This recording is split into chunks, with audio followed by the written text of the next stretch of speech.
விசிகாவை பலவீனப்படுத்தும் நோக்கில் படையூர் பாபுவை திமுகவில் இணைத்துக் கொண்டார்களா என்று விசிக தலைவர் தொல் திருமாவளவன் தெரிவித்துள்ளார்.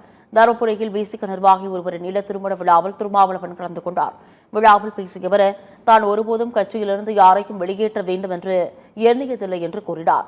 மீண்டும் விசிகாவோடு உறவு வேண்டாம் என்ற நோக்கில் விசிகாவை தங்களாலும் பலவீனப்படுத்த முடியும் என்ற நோக்கில் படையூர் பாபுவை திமுகவில் இணைத்துக் கொண்டதாக விமர்சித்தார். அந்த ஒருவரை தவிர வேறு யாரும் திமுகவிற்கு செல்லவில்லை என்றும் அவர் தெரிவித்தார். வேறு எந்த வருத்தமும் அவருக்கு இருக்க வாய்ப்பில்லை. இரண்டாவது முறை வாய்ப்பு கிடைக்கவில்லை, வருத்தம். அவரை நான் தொடர்பு கொள்ள வேண்டிய அவசியம் எழவில்லை. ஆனால் ஆனூர் ஷானவாஸை தொடர்பு கொள்வதற்கு நான் முயற்சித்தேன்.